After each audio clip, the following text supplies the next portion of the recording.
നിന്നോർമ്മയിൽ. രചന അച്ചൂസ്. അവതരണം ഷാഹുൽ മറയിൽ. പ്രിയപ്പെട്ട സഖാവ് സച്ചിൻ പ്രഭാകറിന് ആദരാഞ്ജലികൾ. കണ്ണീരോടെ വിട. പ്രിയ സഖാവിന് പ്രണാമം. തിരുവനന്തപുരം ഗവൺമെന്റ് എഞ്ചിനീയറിംഗ് കോളേജ് ക്യാമ്പസിന്റെ മുക്കിലും മൂലയിലും വരെ ഒരു യുവാവിന്റെ ചിത്രം പതിപ്പിച്ചിരുന്നു. ആ ചിത്രത്തിന് താഴെ പലവിധത്തിലുള്ള അനുശോചന വാക്കുകളും നിറഞ്ഞു നിന്നു. അതെല്ലാം കണ്ണിലുടക്കവേ നൈറ വേദനയോടെ കണ്ണുകൾ ഇറുകെ അടച്ചു. മനസ്സിലേക്ക് പല ഓർമ്മകൾ ഓടി വന്നു. നൈറ. പൗരുഷമാർന്ന ആ പരിചിത സ്വരം കാതിൽ അലയടിച്ചു. അവൾ ഒരിക്കൽ കൂടി കണ്ണുകൾ ഇറുകെ അടച്ചു. നിമിഷങ്ങൾക്കുള്ളിൽ കണ്ണുകൾ വലിച്ചു തുറന്നു ചുറ്റുമുള്ളവരെ നോക്കിയപ്പോഴാണ് ചിലരൊക്കെ തന്നെ മാത്രം ശ്രദ്ധിക്കുകയാണെന്ന് മനസ്സിലായത്. വാനേറു. പെട്ടെന്ന് കൂടെ ഉണ്ടായിരുന്ന മറ്റൊരു പെൺകുട്ടി അവളുടെ കയ്യിൽ പിടുത്തമിട്ടു. നൈറ പെൺകുട്ടിയൊന്ന് തലചരിച്ച് നോക്കി. തൻ്റെ ഉറ്റകൂട്ടുകാരിയായ അഞ്ജലി എന്ന അഞ്ജു നൈറയുടെ കയ്യും പിടിച്ച് ക്ലാസ് ലക്ഷ്യം വെച്ച് നടന്നു. ഇരുവരുടെയും നടത്തം അവസാനിച്ചത് 3-ാം വർഷ ക്ലാസ്സിലായിരുന്നു. അഞ്ജു കൂടെയുള്ളതുകൊണ്ട് മാത്രം നൈറ അവിടെ വരെ എത്തി. അല്ലെങ്കിൽ അവൾ എവിടെയെങ്കിലും തളർന്നു വീണ് പോയിരുന്നേനെ. മനസ്സിൻ്റെ തളർച്ച നൈറയുടെ ശരീരത്തെയും നല്ലതുപോലെ ബാധിച്ചു തുടങ്ങിയിരുന്നു. നൈറു. തൻ്റെ ഇരിപ്പിടത്തിൽ ചെന്നിരുന്നിട്ടും മറ്റെന്തോ ചിന്തകളിൽ ഏതോ ലോകത്തെന്ന പോലെ ഇരിക്കുന്നവളെ കണ്ടതും അഞ്ജുവിന് വല്ലാത്ത നോവ് തോന്നി. അവളെ സ്വഭാവത്തിലേക്ക് കൊണ്ടുവരാനെന്ന പോലെ അഞ്ജു പതിഞ്ഞ ശബ്ദത്തിൽ അവളുടെ പേരുച്ചരിച്ച്. അഞ്ജുവിൻ്റെ പ്രതീക്ഷകൾ തെറ്റിക്കാതെ തന്നെ അവളിൽ നിന്ന് പ്രതികരണമൊന്നും ഉണ്ടായില്ല. നൈറ അവളുടേതായ ചിന്തകൾ തന്നെയായിരുന്നു. മറ്റേതോ ലോകത്ത്. ആ ലോകത്ത് ആകെ ഉണ്ടായിരുന്നത് അവനായിരുന്നു. ആ കോളേജ് ക്യാമ്പസിലെ വിദ്യാർത്ഥികളുടെ പ്രിയപ്പെട്ട സഖാവ്. നൈറു. അഞ്ജു അവളെ പിടിച്ച് കുലുക്കിക്കൊണ്ട് വിളിച്ചു. തൻ്റെ ഓർമ്മകളിൽ ഭംഗം വന്നു നൈറ ഈർഷ്യയോടെ അഞ്ജുവിനെ നോക്കി. അഞ്ജു അപ്പോഴും നോവ് നിറഞ്ഞ ചിരിയോടെ അവളെ നോക്കിയിരിക്കുകയായിരുന്നു. എന്താ? നൈറ അനിഷ്ടത്തോടെ ചോദിച്ചു. ആ ചോദ്യം പ്രതീക്ഷയായിരുന്നു കൊണ്ട് തന്നെ അഞ്ജുവിന് വിഷമം തോന്നിയില്ല. അഞ്ജു അവളെ തന്നെ ഉറ്റുനോക്കി. എന്തിരിപ്പാ നൈറു ഇത്? സാറിപ്പോരും. അഞ്ജു നോവാൽ കുതിർന്ന ചിരിയോടെ പറഞ്ഞു. ആ വാക്കുകൾ കേട്ടതും നൈറ അവളെ നോക്കിക്കൊണ്ട് ബാഗ് എടുത്ത് ഇരുന്നിടത്ത് എഴുന്നേറ്റു. അഞ്ജു, ഞാൻ കുറച്ച് കഴിഞ്ഞ് വരാം. ക്ലാസ്സിലിരിക്കാനൊന്നും എനിക്ക് തോന്നുന്നില്ല. അത്രമാത്രം പറഞ്ഞ് അഞ്ജുവിൻ്റെ മറുപടിക്ക് പോലും കാത്തു നിൽക്കാതെ നൈറ മുന്നോട്ട് നടന്നു. ക്ലാസ്സിൽ നിന്നിറങ്ങി അവൾ നേരെ വെച്ച് പിടിച്ച് കോളേജ് ലൈബ്രറിയിലേക്കായിരുന്നു. പോകുന്ന വഴികളിൽ മുഴുവൻ അവിടെ ഇവിടെ ഒട്ടിച്ചു വെച്ചിരിക്കുന്ന അനുശോചന പോസ്റ്ററുകൾ അവളെ വല്ലാതെ നോവിച്ചുകൊണ്ടിരുന്നു. ലൈബ്രറിയിലെത്തിയതും അവൾ വേഗം ഒരു കോർണറിലുള്ള ബെഞ്ചിലിരുന്നു. കയ്യിലുണ്ടായിരുന്ന ബാഗ് ഡെസ്കിൽ വെച്ച് ബാഗിന് മുകളിൽ തലവെച്ച് കിടന്നു. മിഴികൾ ചിമ്മി അടച്ചു. കുറച്ചു കഴിഞ്ഞതും പരിചിതമായൊരു വിയർപ്പിൻ ഗന്ധം തന്നെ വന്ന് പൊതിയുന്ന പോലെ തോന്നി അവൾക്ക്. നൈറ പതിയെ കണ്ണുകൾ തുറന്നു. വിയർപ്പും ബോഡി സ്പ്രേയും കൂടിക്കലർന്ന ആ മണം നാസികയിലേക്ക് തുളച്ചു കയറിയതും അവളുടെ നാവ് ചിരിച്ചത് ആ നാമമായിരുന്നു. സഖാവ്. നോവോടെ മൊഴിഞ്ഞുകൊണ്ട് അവൾ തല ഉയർത്തി നോക്കി. അവിടെ തന്നെ ഉറ്റുനോക്കി ഇടതുകാലിന് മുകളിലേക്ക് വലതുകാൽ കയറ്റിവെച്ച് ഡെസ്കിൽ ചെറുചിരിയോടെ ഇരിക്കുന്ന ഒരുവൻ. അവൻ്റെ കഴുത്തിൽ തൂങ്ങിയാടുന്ന പരിന്തിൻ്റെ ലോക്കറ്റുള്ള സിൽവർ ചെയിനിലാണ് അവളുടെ കണ്ണുകൾ ആദ്യമേ ഉടക്കിയത്. അവൾ കണ്ണിമ ചിമ്മാതെ അവനെ തന്നെ നോക്കിയിരുന്നു. സഖാവേ. പതിഞ്ഞ ശബ്ദത്തിൽ അവൾ അവൻ്റെ നാമം ഒഴിഞ്ഞു. അവൻ്റെ വയലറ്റ് നിറം കലർന്ന ചുണ്ടുകളൊന്ന് വിടർന്നു. മുഖത്തെ പുഞ്ചിരിയുടെ മാറ്റുകൂടി. വലത് കൈകൊണ്ടവൻ മീശയുടെ തുമ്പുകളൊന്ന് പിരിച്ചു വെച്ചു. അപ്പോഴും അവൻ്റെ മനോഹരമായ ഗോലി പോലെയുള്ള കണ്ണുകൾ അവളിൽ തന്നെ തറഞ്ഞു നിന്നിരുന്നു. നൈറു. പെട്ടെന്ന് മറ്റൊരു ശബ്ദം അവിടെ ഉയർന്നു കേട്ടു. അവളൊന്ന് ഞെട്ടിക്കൊണ്ട് ഒരു വശത്തേക്ക് തലചരിച്ച് നോക്കിയപ്പോഴാണ് തന്നെ ഉറ്റുനോക്കി നിൽക്കുന്ന അഞ്ജുവിനെ കണ്ടത്. നീ ക്ലാസ്സിൽ പോക്കോ അഞ്ജു, ഞാൻ വരുന്നില്ല. എനിക്കൊന്ന് കുറച്ച് സമയം തനിച്ചിരിക്കണം. പ്രൊഫസർ വരുന്നതിന് മുമ്പേ ക്ലാസ്സിൽ കയറിക്കോ. അത്രയും പറഞ്ഞുകൊണ്ട് അവൾ തൻ്റെ സഖാവിനെയും നോക്കി. എന്നാൽ അവനിരുന്നിടം അപ്പോഴേക്കും ശൂന്യമായിരുന്നു. ശൂന്യമായ ഇടം കണ്ടതും അവൾക്ക് വല്ലാത്ത നോവ് തോന്നി. നിറഞ്ഞു വന്ന കണ്ണുകളോടെ അവൾ ഡെസ്കിൻ്റെ മുകളിൽ വെച്ച ബാഗിലേക്ക് മുഖം പൂഴ്ത്തി. ആ മനോഹരമായ കടുംകാപ്പി കണ്ണുകളിൽ നിന്നും കണ്ണുനീർ കണങ്ങൾ ചാരിട്ടൊഴുകി. ആ നിമിഷം ഹൃദയം പൊട്ടുമാറുച്ചത്തിൽ ഒന്നലറിക്കറിയാൻ അവളേറെ മോഹിച്ചു. അവളുടെ ഓർമ്മകളിൽ മുഴുവൻ അവൻ നിറഞ്ഞു നിന്നു. ആ കോളേജിലെ ഓരോ തരി മണ്ണിനും പരിചിതമായ സഖാവ് സച്ചിൻ പ്രഭാകർ. നൈറ ജഹാൻ്റെ മാത്രം പ്രിയ സഖാവ്. 2.5 വർഷങ്ങൾക്ക് മുമ്പ് മദറിൻ്റെ കൈ പിടിച്ച എഞ്ചിനീയറിംഗ് കോളേജിൻ്റെ കവാടം കടന്നു വരുമ്പോൾ വല്ലാത്തൊരു കുളിരായിരുന്നു. ഒരനാഥ മന്ദിരത്തിൽ വളർന്ന നൈറ ജഹാൻ എന്ന വാപ്പയുമ്മയും ആരെന്നറിയാത്തവൾ അവിടെ വരെ എത്തിയത് തന്നെ ആരുടെയൊക്കെയോ സന്മനസ്സുകൊണ്ടായിരുന്നു. പഠിക്കാൻ മിടിക്കായിരുന്നുകൊണ്ട് തന്നെ എൻട്രൻസ് നല്ല റാങ്കോടെ പാസ്സായി. അടുത്തുള്ള ഗവൺമെൻറ് എഞ്ചിനീയറിംഗ് കോളേജിൽ തന്നെ ആരുടെയോ സ്പോൺസർഷിപ്പിൽ അഡ്മിഷൻ റെഡിയായി. ആ കോളേജ് കവാടം കടക്കുമ്പോൾ ഏക ആശ്വാസം ചെറുപ്പം തൊട്ടേ കൂടെയുണ്ടായിരുന്ന അഞ്ചു വാലുപോലെ കൂടെ ഉള്ളത് തന്നെയായിരുന്നു. ആദ്യ ദിവസങ്ങളിൽ റാങ്കിങ് ഒക്കെ ഉണ്ടായിരുന്നെങ്കിലും പഠിക്കണമെന്ന ഉദ്ദേശത്തോടെ വന്നുകൊണ്ട് പിടിച്ചു നിന്നു. ഇടയ്ക്കെപ്പോഴോ ആണ് കോളേജ് ചെയർമാൻ സഖാവ് സച്ചിൻ പ്രഭാകരനെ കുറിച്ച് കേട്ടു തുടങ്ങിയത്. വന്ന അന്ന് തൊട്ടേ സഖാവിനെ കുറിച്ച് പലരും പറയുന്നുണ്ടായിരുന്നു.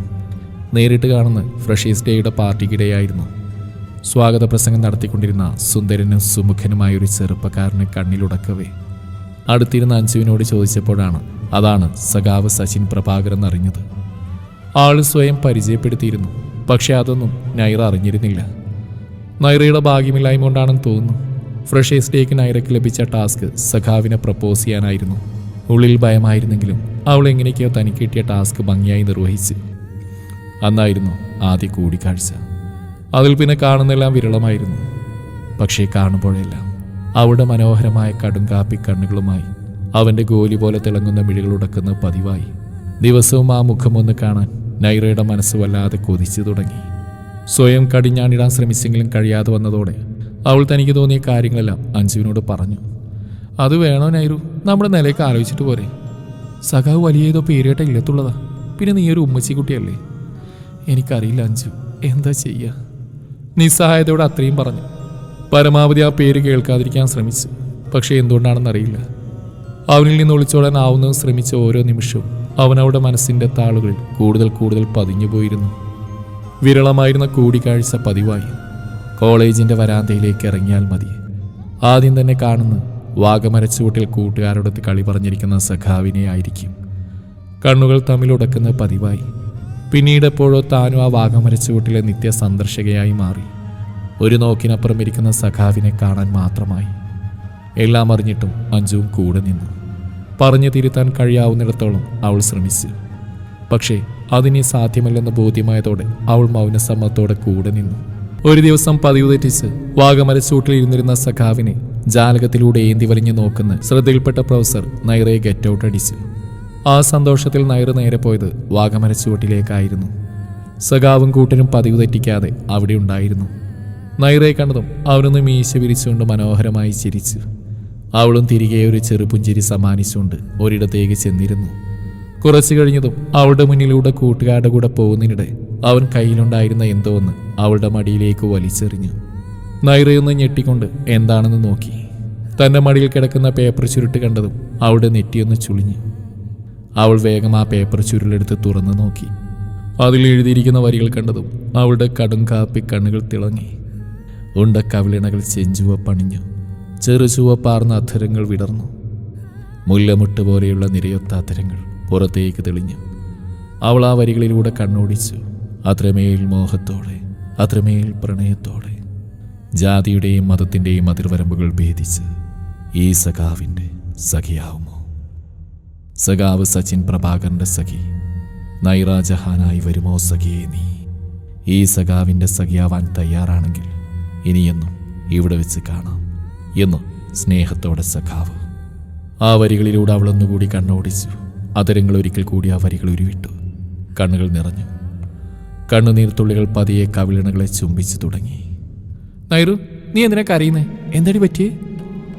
അഞ്ജുവിനോടൊന്നും മറച്ചു വെച്ച് ശീലമില്ലാത്തതുകൊണ്ട് അവൾ കയ്യിലുണ്ടായിരുന്ന പേപ്പർ ചുരുൾ അഞ്ജുവിന് നേരെ നീട്ടി. അഞ്ജു സംശയത്തോടെ അതിലെ വരികൾ ഓരോന്നും വായിച്ചു നോക്കി. ഇതിനാണ് നീ കരയുന്നേ? അങ്ങനെ സഖാവിൻ്റെയും സഖിയുടെയും പ്രണയം പൂവണിഞ്ഞല്ലോ. അഞ്ജു ചിരിയോടെ പറഞ്ഞു. ആ വാക്കുകൾ തൻ്റെ കർണപടത്തിൽ വന്ന് അടിച്ചതും നൈറയുടെ നെറ്റിച്ചുളിഞ്ഞു. പുരികക്കുടികൾ വളഞ്ഞു. എന്താ? അന്ന് നീ സഖാവിനെ പ്രപ്പോസ് ചെയ്തതിൽ പിന്നെ സഖാവ് നിന്റെ പുറകെ തന്നെയുണ്ട്. സഖാവിൻ്റെ 2 കൂട്ടുകാർക്ക് ഈ കാര്യം അറിയാം. അതിലൊരു ചേട്ടനാ എന്നോട് ഈ കാര്യം പറഞ്ഞ് നിന്നോട് സഖാവ് പറഞ്ഞോളെന്നും പറഞ്ഞു. അതാ ഞാൻ. അഞ്ജു പാതിയിൽ നിർത്തിയതും നൈറ ഒന്ന് തലകുലുക്കി. പിന്നീടുള്ള ദിവസങ്ങളിൽ വാഗമരച്ചുവട്ടിൽ വെച്ചുള്ള കൂടിക്കാഴ്ച പതിവായി.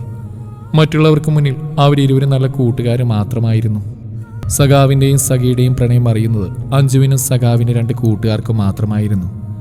ഇരുവരുടെയും പ്രണയം തുടങ്ങുമ്പോൾ 3-ാം വർഷ വിദ്യാർത്ഥിയായിരുന്നു സഖാവ്. വർഷം 2 കഴിഞ്ഞു. ആ പ്രണയത്തിന് മാത്രം മാറ്റങ്ങളൊന്നും ഉണ്ടായില്ല. അങ്ങനെ ഇരിക്കെ ഈ വർഷത്തെ ഇലക്ഷൻ ക്യാമ്പസ് ഒരുങ്ങിത്തുടങ്ങി. അതിൻ്റെ ഒരുക്കങ്ങളിലായിരുന്നു സഖാവ്. നൈറയ്ക്ക് സഖാവിനെ കാണാൻ കിട്ടുന്നതേ ചുരുക്കമാണ്. ഇലക്ഷൻ സമയം അത് സാധാരണ ആയതുകൊണ്ട് തന്നെ നൈറ അത്ര കാര്യമാക്കാറില്ല. അന്ന് പതിവ് തെറ്റിച്ച് ഇലക്ഷൻ പ്രചാരണത്തിനിടയിൽ സഖാവ് അവളെയും കൊണ്ടൊന്ന് കറങ്ങാനിറങ്ങി. വല്ലപ്പോഴും മാത്രമുള്ള ഒരു കുഞ്ഞു കറക്കം. പൊതുവെ ഇലക്ഷൻ ക്യാമ്പിൽ നിന്ന് മാറി നിൽക്കാത്ത സഖാവ് അന്ന് അവളെ വല്ലാതെ അത്ഭുതപ്പെടുത്തി. പക്ഷേ ആ കൂടിക്കാഴ്ചയായിരുന്നു അവസാനത്തെ കൂടിക്കാഴ്ച എന്ന് ഇരുവരും അറിഞ്ഞിരുന്നില്ല. 2 ദിവസങ്ങൾക്കിപ്പുറം രാവിലെ തന്നെ കോളേജ് വാട്സാപ്പ് ഗ്രൂപ്പുകളിലെല്ലാം നിറഞ്ഞെന്ന് അനുശോചന വാർത്തയായിരുന്നു. കോളേജ് ഹോസ്റ്റലിലെ വാർഡന്റെ റൂമിലെ TV ന്യൂസ് ബുള്ളറ്റിനിലും ആ വാർത്ത വന്നു. SFIയും KSQയും തമ്മിൽ നടന്ന സംഘർഷത്തിന്റെ പേരിൽ ഗുണ്ടായിസം. തിരുവനന്തപുരം ഗവൺമെന്റ് എഞ്ചിനീയറിംഗ് കോളേജ് വിദ്യാർത്ഥി സംഘർഷത്തിനിടയിൽ കൊല്ലപ്പെട്ടു. കോളേജ് ചെയർമാൻ സഖാവ് സച്ചിൻ പ്രഭാകറാണ് കൊല്ലപ്പെട്ടത്. ആ വാർത്ത കേട്ട ഷോക്കിലൊന്ന് കരയാൻ പോലും ചെയ്യാതിരിക്കുന്ന നൈറ അഞ്ജുവിനെ വല്ലാതെ ഭയപ്പെടുത്തിയിരുന്നു. അഞ്ജു തട്ടി വിളിച്ചതും അവളൊരു പൊട്ടിക്കരച്ചിലോടെ അഞ്ജുവിന്റെ മാറിലേക്ക് മുഖമമർത്തി. അന്ന് വൈകുന്നേരം അവസാനമായി അവളുടെ സഖാവിനെ കാണാൻ വേണ്ടി പേരുകേട്ട സഖാവിന്റെ ഇല്ലത്തേക്ക് എത്തിയപ്പോഴും അവളുടെ കവിളിലൂടെ കണ്ണുനീർത്തുള്ളികൾ ഒലിച്ചിറങ്ങിക്കൊണ്ടിരുന്നു. അവസാനമായി ജീവനറ്റ് കിടക്കുന്ന അവളുടെ സഖാവിനെ ഒരു നോക്കി കണ്ടപ്പോഴേക്കും അവൾ ബോധരഹിതയായി അഞ്ജുവിന്റെ ദേഹത്തേക്ക് വീണിരുന്നു. അവൾ കോൺഷ്യസ് ആയപ്പോഴേക്കും സഖാവിന്റെ മൃതദേഹം ചിതയിലേക്ക് എടുത്തിരുന്നു. ആ സംഭവത്തിന് ശേഷം 2 ദിവസം കോളേജ് അവധിയായിരുന്നു. പിന്നെയും ഒരാഴ്ച അവൾ കോളേജിലേക്ക് പോയിരുന്നില്ല.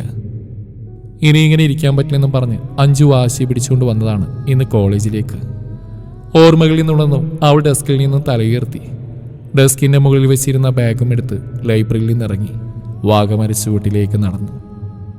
സഖിയുടെയും അവളുടെ സഖാവിൻ്റെയും പ്രണയത്തിന് സാക്ഷിയായ അവളുടെ സഖാവിൻ്റെ ആദ്യ പ്രണയമായ ഗുൽമോഹറിൻ്റെ ചുവട്ടിലേക്ക്. വാഗമരച്ചുവട്ടിൽ ഇരിപ്പിടത്തിലിരുന്നതും വീണ്ടും അവളുടെ മനസ്സിലേക്ക് ഓടി വന്നത് അവളുടെ മാത്രം സഖാവായിരുന്നു. നൈറ, ആരോ വിളിക്കുന്ന പോലെ തോന്നിയതും അവൾ തല ഉയർത്തി നോക്കി. തൻ്റെ മുമ്പിൽ മങ്ങിയ മുഖത്തോടെ നിൽക്കുന്ന സഖാവിൻ്റെ ഉറ്റുകൂട്ടുകാരൻ ജിതിനെ കണ്ടതും അവളുടെ നെറ്റി ചുളിഞ്ഞു. ഇത് സച്ചി തരാൻ പറഞ്ഞതായിരുന്നു. തൻ്റെ മുന്നിൽ തൂങ്ങിയാടുന്ന ആ സിൽവർ ചെയിൻ കണ്ടതും അവളൊന്ന് കണ്ണുകൾ ഇറുകെ അടച്ചു. അതിൻ്റെ അറ്റത്തായി തൂങ്ങിയാടുന്ന പരുന്തിൻ്റെ ആകൃതിയിലുള്ള ലോക്കറ്റായിരുന്നു അവളെ ഏറ്റവും കൂടുതൽ ആകർഷിച്ചിരുന്നത്. അവളായിരുന്നു ആ ചെയിൻ അവളുടെ സഖാവിന് സമ്മാനിച്ചതുപോലും. അവളൊന്നും മുരിയാടാതെ ആ ചെയിൻ അവൻ്റെ കയ്യിൽ നിന്ന് വാങ്ങിച്ചു. ജിതിൻ അവളെയും നോക്കിക്കൊണ്ട് ദൂരേക്ക് നടന്നകന്നു. തങ്ങളുടെ പ്രിയപ്പെട്ട സഖാവില്ലാത്തിടത്തേക്ക് ഒരു തിരിച്ചുവരവ് സാധ്യമല്ലെന്ന പോലെ ജിതൻ പോയി മറയുന്ന വഴിയെ നോക്കിക്കൊണ്ടവൾ കയ്യിലുണ്ടായിരുന്ന ആ ചെയിൻ കഴുത്തിലേക്ക് അണിഞ്ഞു. ആ നിമിഷം അവളെ തൊട്ട് തലോടി ഒരു മന്ദമാരുതൻ കടന്നുപോയി. ആ കുളിർ കാറ്റിന് അവളുടെ പ്രിയ സഖാവിൻ്റെ മണമായിരുന്നു.